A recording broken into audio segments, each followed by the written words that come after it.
Welcome to the Steady On Stronger Together podcast. I am your host, Angie Ballman. New York Times bestselling author Karen Ehman sat down with me to talk about her most recent book, Make Their Day: 101 Simple, Powerful Ways to Love Others Well. In our conversation, we talked about Karen's belief that allowing people to see our regular, ordinary life with Christ is the most powerful evangelical tool we have. Karen writes about finding simple ways to demonstrate love and offer hospitality as a reflection of Jesus Christ. If encouraging others is one of your values, I think you'll enjoy this time with Karen. Let's listen in. Hello, Steady On community, and welcome to this Stronger Together conversation. I'm Angie Bauman, and I am here with my guest today, Karen Ehman. Karen, welcome to the Steady On community. Hey, thanks so much for having me, Angie. It's so good to have you. And Karen is here to talk about her most recent book that is coming out into the world February 2. Do I have your launch day right? Yes, Groundhog's Day. Yes. And it is called Make Their Day. And for those that are watching, I have a picture of it here, my listeners. It's a beautiful cover with it's just fun. It's a fun cover. Yeah, they did a great job with that. And so if you will, just before we even get started, Karen is a New York Times bestselling author and is a Proverbs 31 speaker. I was just saying before we went live that I was connected with Karen's work first through She Speaks 2019 when I had the opportunity to go to North Carolina and participate in that conference. And it was just really wonderful. Met some great people there. And I will just tell you, because I know how long have you been a part of She Speaks? I know it's been a while. Since 2006. Okay. So about 15 years. Well, I will just say, thank you, because I didn't know what to expect when I went. And while I was there, I wasn't sure what I was getting out of it. I'm just being honest. But the ripple effects of what I learned there and the people I've met there, even though it's been quite a while now, have continued to just be a real blessing in my life. So I just say thank you for the way that you contribute your gifts to that event year after year. It's great. So well, you're welcome. And thank you for letting us know that. That's awesome. Yeah. So Karen is used to doing interviews and promoting books. And what number book is this for you now? Do you know? Do you even know? I think it's 15. This is 15. Okay. All right. Awesome.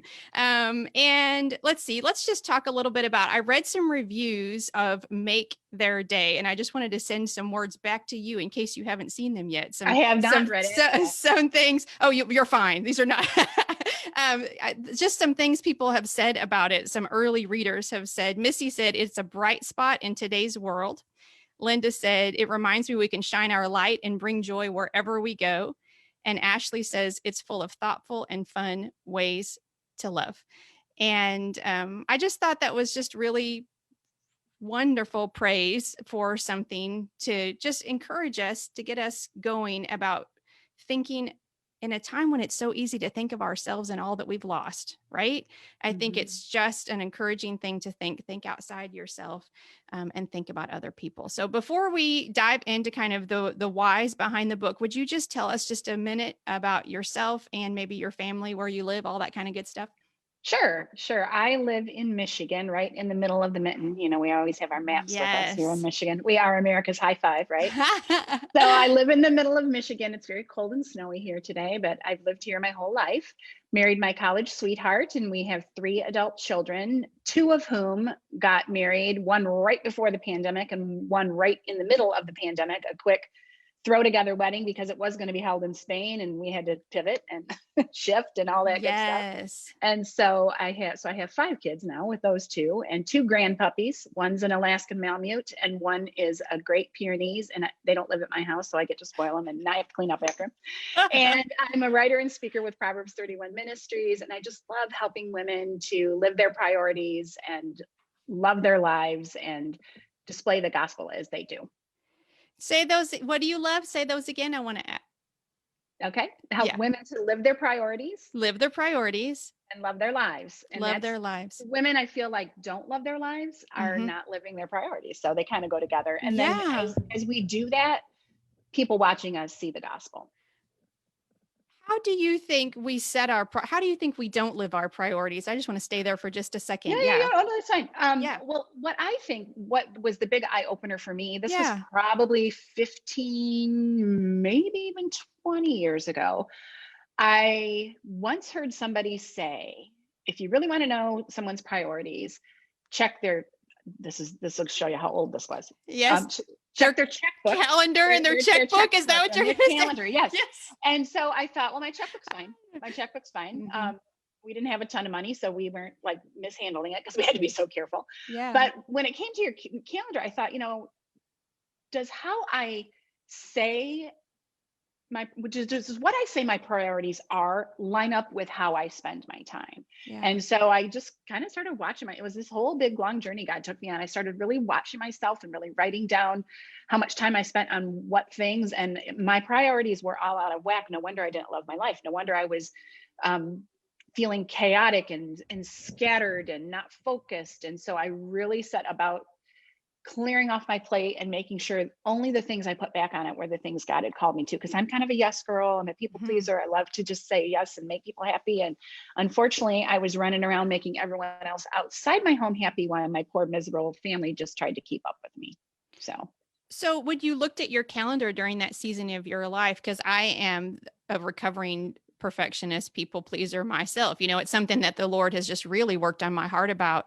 When you looked at your calendar during that season, did you see a lot of things on there that were things you didn't really want to do, like things you were doing for other people? Is that what you were figuring out? Yeah. Yes. There were things I didn't want to do, but behind those things I didn't want to do were people I didn't want to let down, or people I wanted to impress, or people I didn't want to make sad and create more work for, because now they got to go find somebody to do this. Because I've been in charge of it for the last 7 years. And if I say no now, they got to find somebody new. I don't want to I don't want to put anybody out. So I was really doing way too much. And I kind of came up with this phrase, to ask myself, I might be capable, but am I called? I had the curse of capability. I was capable of doing a lot of things because I just like organizing things and I like baking and I like watching kids and all that kind of stuff. So I was capable, but I wasn't really called. And so it was a big shift for me.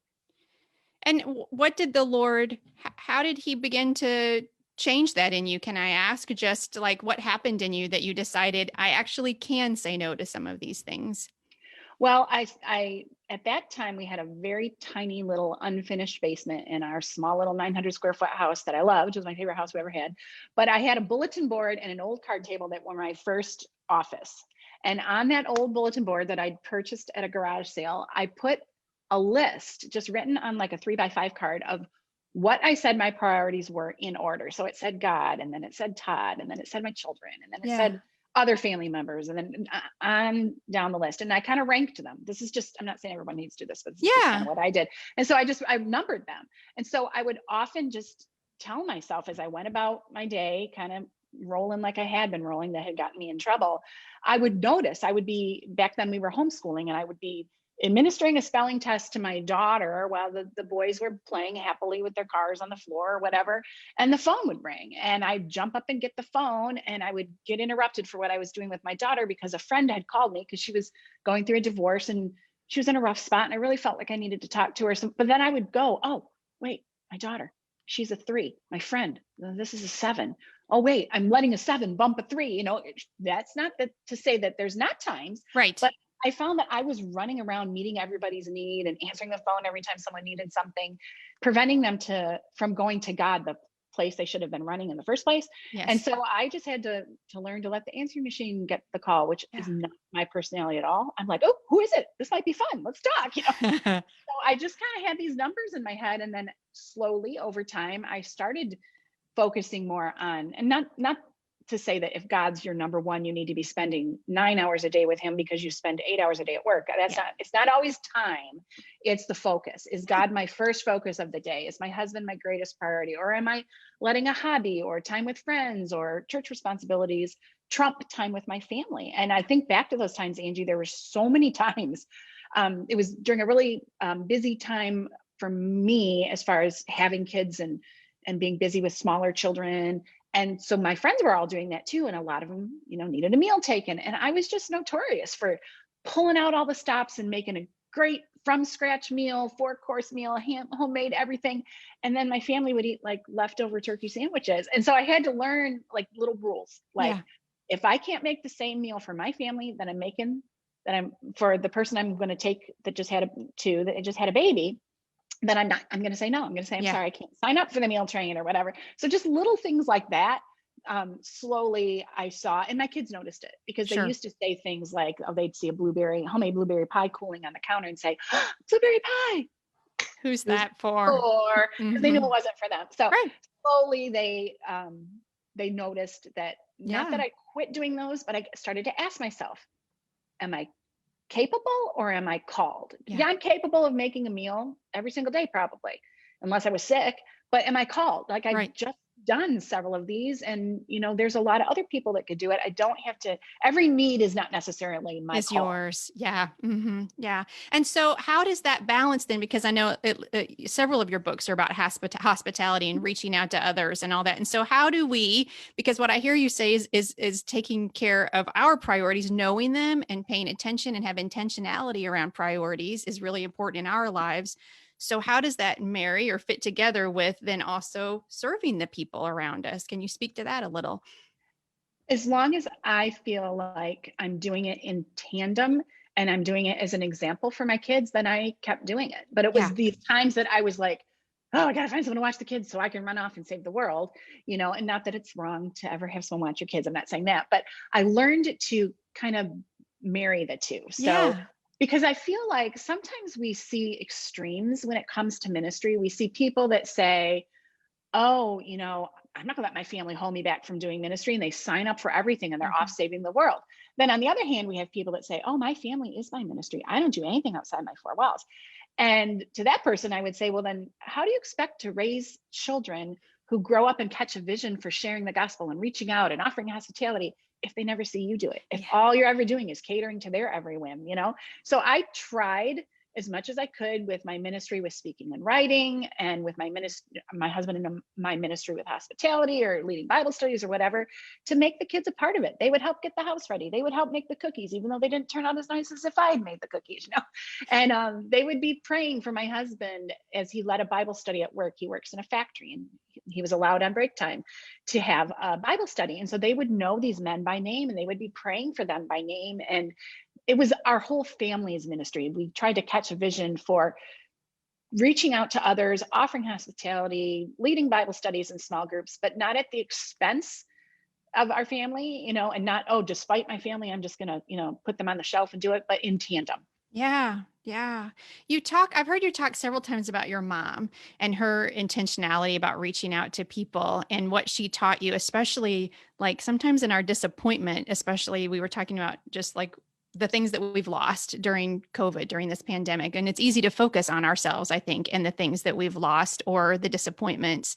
But your mom taught you something valuable about reaching out to other people when the temptation is to focus internally. I hope I'm retelling that a little bit right. Will you retell it, kind of that lesson from your mom, and how does that impact a book like this? Your desire to write a book like this?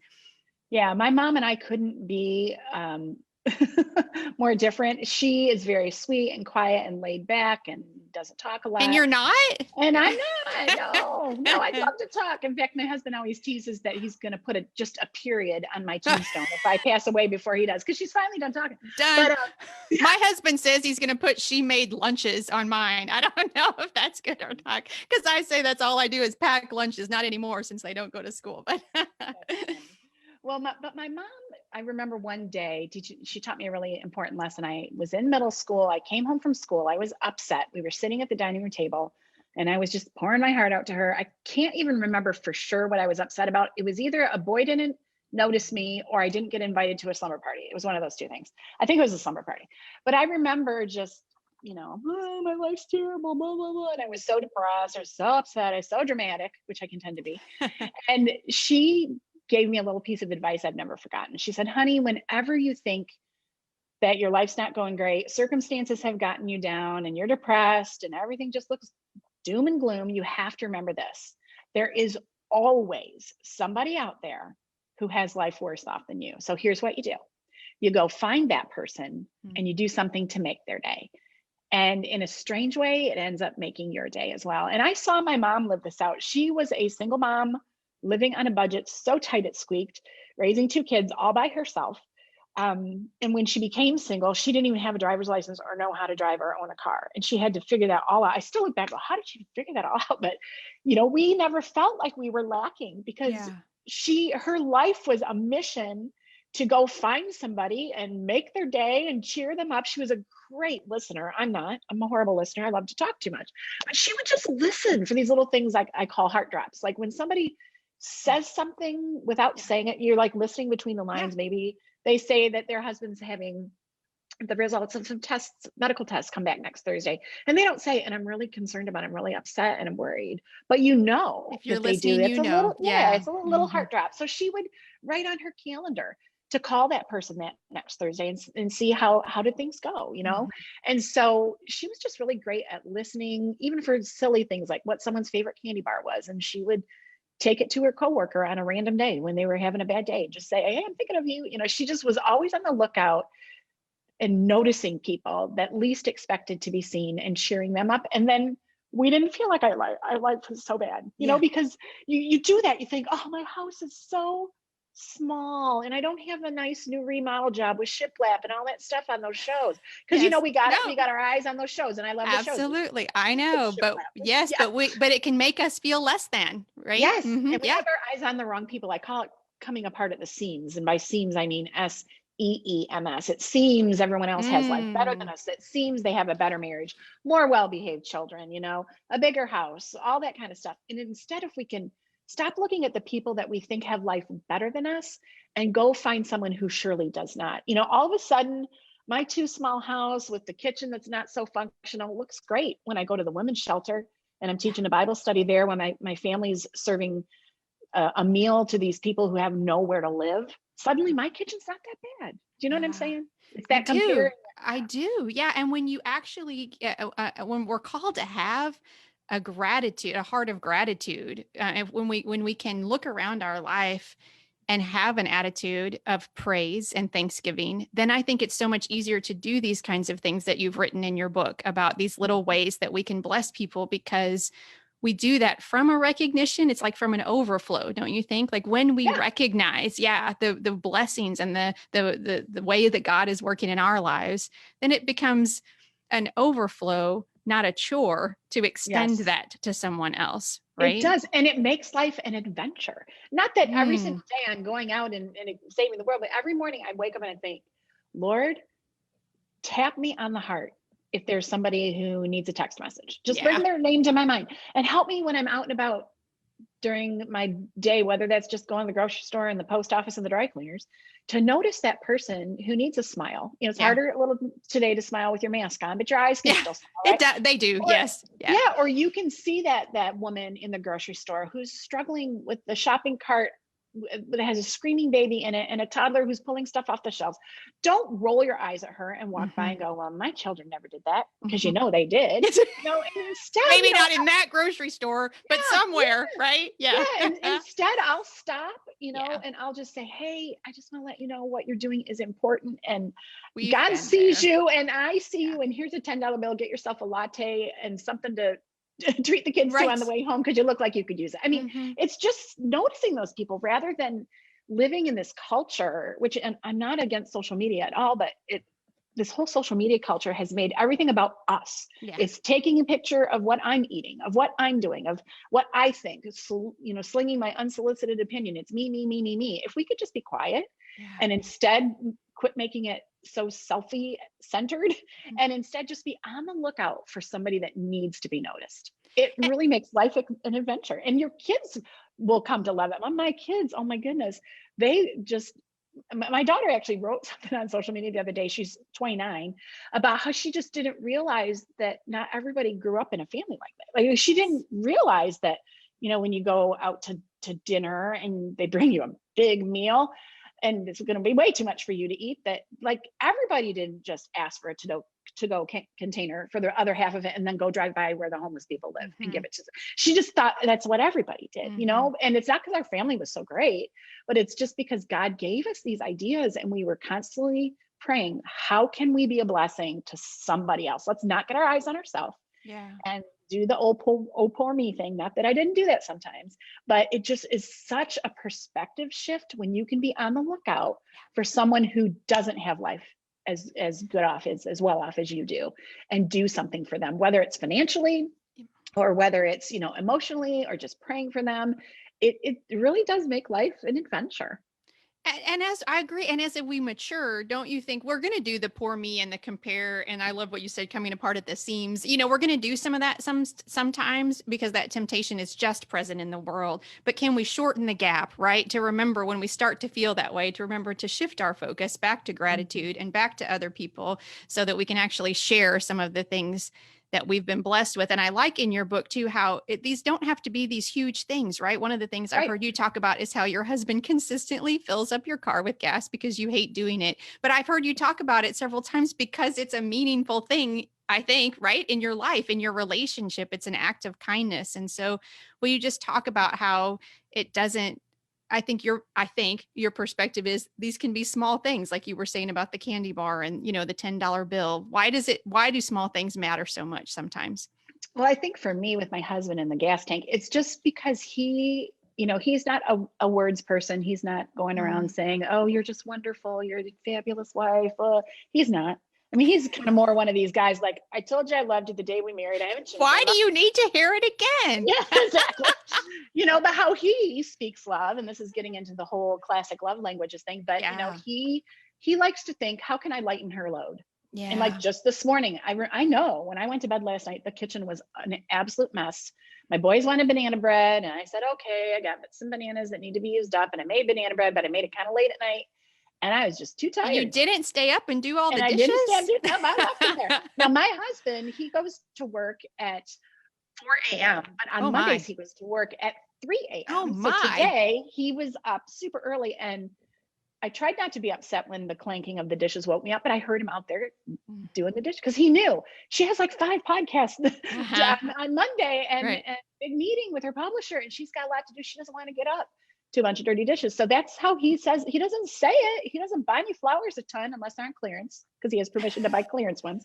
Isn't it funny? When I was first married, I wanted the fancy ones from the florist in the big box with the gold bow. And now I'm like, now they bring them home and you're like, I can't believe how much money you spend on that. No, you go to the $2 bucket at Kroger. They have a dozen roses for $2 when they've gone past. But anyway, so that's when you've been married a long time, right? Yeah.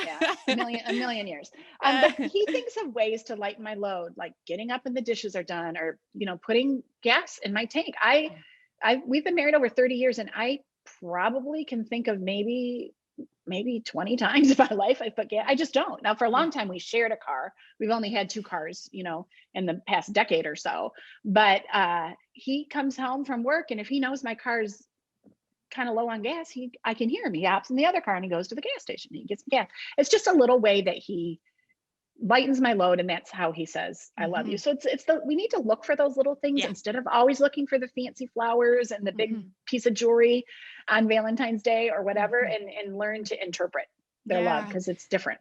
Because I think those heart drops that you're talking about are so much more meaningful than money that we spend a lot of times, right? To be able to look into someone's life, to listen to what they're saying, and then respond with something meaningful that just communicates, I heard you, right? I saw you, I heard you, I recognized a need, and I can offer something without you even asking for it. Yeah.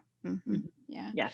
Well, how do you have some suggestions for us to do these sort of make their day kindness in a time when so much of what we're doing is on screens? Because I know for like, maybe, you know, people used to be in the workplace, but now they're not, they're at home, or the kids used to be at school, and, you know, some of those kind of things. Do you have some suggestions for us while we're still very much socially distancing from each other? Yeah. We need to learn to do drive-bys and drop-offs, or let the U.S. mail deliver some kindness. The mail.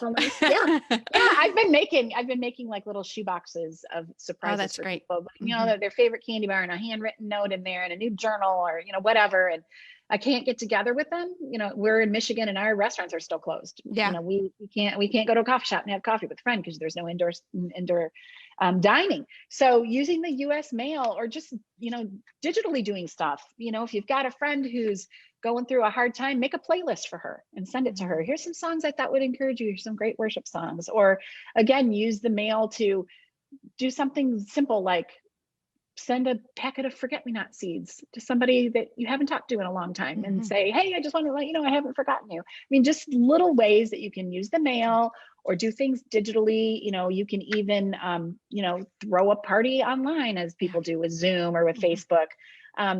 You can make somebody feel very special if you look them up, somebody from your past. I just did this recently with my high school counselor.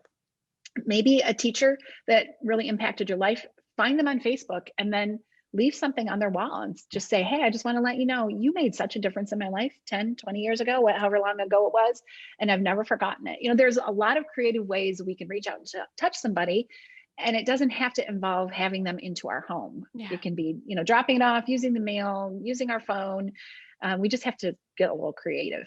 Yeah. And I think that's so true. I have a good friend that texts me just verse of scripture. I use text to text a verse of scripture, especially if I know someone that's going through something and you just like an encouragement or a song, like you say, just a YouTube link to a song that you think will just help them. And I think sometimes those little things just say, you're on my mind today. You're on my heart today. Right. I care about where you are. Yeah. Exactly. Yeah. So just talk to us a little bit about how has this practice like changed or grown your relationship, just your personal relationship with Jesus? What have you seen in your own life through adopting this kind of attitude as you, what'd you say? Have an adventure in the world, right? Looking for the needs. Yeah. Well, it's kind of become a full circle thing for me. I first became a Christian, responded to the gospel and became a Christian because a woman noticed me. She was the pastor's wife at the little country church up on the corner in the neighborhood that I lived in, way out in the country. She saw me out in my front yard throwing up a baseball to myself, and she invited me to join the church softball team.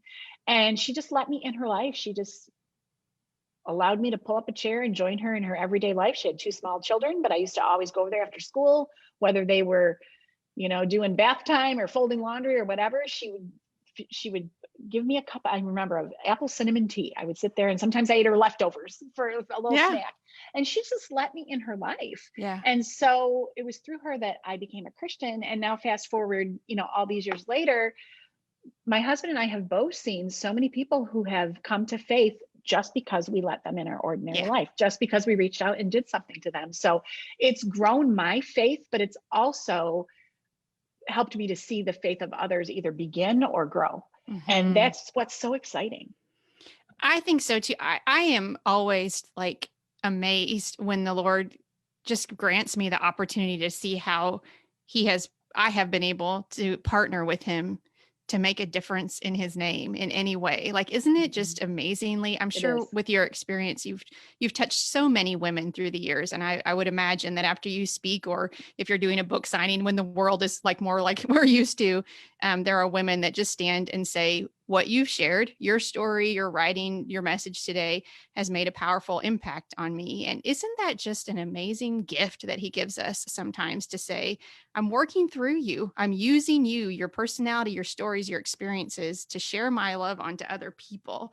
And I think that's what these things that are written in your book can help us do. We can like partner with him to be him for other people. Yeah. And as much as that's exciting, I love doing events. I love meeting women. What's even more thrilling for me is the times that, like, not too long ago, I got a text message from a young woman, a young mom who my husband and I first reached out to when she was dating one of our son's friends. I didn't quite know what to think about her. I kind of stalked her on social media and thought, I don't know. Not so sure. And fast forward to now, we invited her to church. She started coming to church with us. She and that boy got married. They have 2 kids now. And I got a text message from her when I was sitting in the Target parking lot one day after church. And she said, I wanted to let you know that I've accepted Christ and I'm going to be baptized. And I want you to be there. And I thought, wait a minute, like, we invited her into our home. I mean, she saw my husband and I get into spats and stupid fights about dumb things. She's seen my dirty dishes. She's just like seen my very ordinary life, complete with sometimes I snap at my kids or I snap at my husband because I'm a little bit snappy. And yet she said in that text message, you and Mr., are one of the reasons that I first started to think there's something to this whole Jesus thing. And so as much as I love doing books and I love doing speaking, it's when God uses my very ordinary, often bumbling life to touch somebody else. It's we're just a tool. God does the calling, God does the saving, but it's just like you were saying, it's just amazing to see him and go, whoa, what just happened? You know? Yes. Because despite my ordinariness, you know, they saw something. They saw Jesus. And it reminds me when I'm thinking, when you're talking about that, as much as we're trying to, as you were saying, on social media and coming apart at the seams and all those things, like we're trying to do this image sometimes, even sometimes for some of us, this good churchgoer image. Yes. You know, it is actually the reality of coming into our lives, whatever that my husband and I say when it sits in your living room, sometimes we use that, you know, it's a whole different thing. And the Lord actually uses that equally, if not more so, to say, your life doesn't have to be perfect to have me in it. Right. Exactly. That's beautiful. Karen, thank you for sharing that story with us. Hey, before we let you go, I always like to end with this question, if I remember, because I just think it's so fun. Right now in your life with where you are, what are you just reading or watching or listening to? What's feeding you and keeping you connected with God right now? Anything you can share with us? Well, actually, the book that I'm reading, it's not a Christian book, but it has really impacted me. It's called Digital Minimalism. Okay. And I believe it's by Cal Newport. And I believe the subtitle is something about learning to focus in a noisy world. And it's just really made me realize, as much as I think I'm not so bad with touching my phone all the time and always being tethered to my phone, I actually am kind of bad. And so we really all are. It's hard. Yes. And with the pandemic, it only got worse, you know, but so that's really helped me to really evaluate my phone and screen habits and all of that. Like I'm saying, they weren't terrible compared to the average person, but they were still too much. And so that's helped me. And then the other thing is just, I don't even remember. I wish I knew what podcast I was listening to, but somebody challenged, and she was a professional, like in the field of psychology or sociology or something. And she really challenged the listeners to, for 17 minutes a day, try to do nothing, that your brain needs this break. And so I don't mean like 17 minutes a day, you're going to turn on a show and watch something brainless. No, it's like, be quiet. Don't be reading. Don't even be praying, but just for 17 minutes. And so when the weather's nice, we have a little bit of woods at the back of our property. So I'll go out there with a lawn chair and I'll just look up at the sky and try not to, and I'm terrible at it, try not to think anything. My husband, sometimes he'll be sitting on the couch and I'll go, what you thinking about? And he'll go, nothing. Okay. It took me years to believe my husband when he said nothing. Cause I'm like, no, what's going on right now? When they say nothing, at least mine too, they actually mean nothing. It's like, incredible to me. Yes. I know. How do you do that? I want to think that, but I'll try to sit out there, and I do take a little notebook with me and a pencil. And I can't do this now in the cold out in the woods, but I'll sit in front of the fireplace. I'll turn the fireplace on now. I have just a little notebook, pencil. I'll just try to think nothing. I'll just try to relax, just watch the flames dance. And if I do think, I need to thaw the roast out, I'll write it down. Yes. And then let it go. Yeah. So 17 minutes seems challenging to me. Yeah. That seems like, especially when you first start, that sounds like forever, I bet. Yeah. Yeah. But here's the thing, not only did she say your brain needs that break, but because I read that book, Digital Minimalism, and I was looking at my screen time, I thought 17 minutes is nothing. I'm on Twitter 17 minutes a day.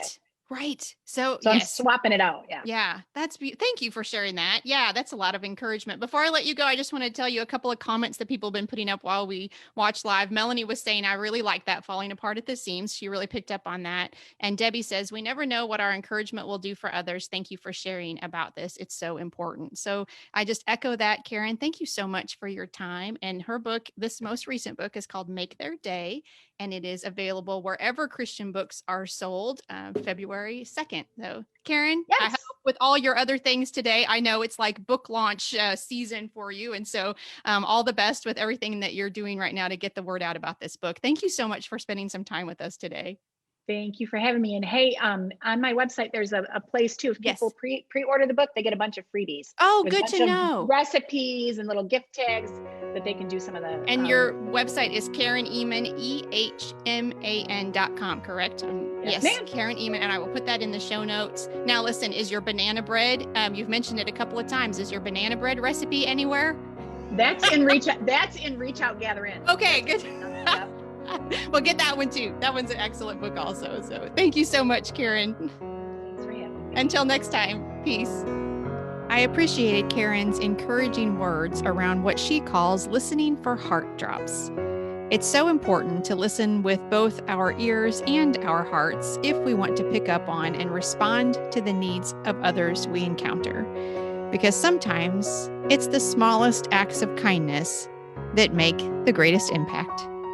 Thank you so much for listening. I pray that wherever your day takes you, you are walking in the confident knowledge that you are a beloved, cherished child of God. Peace.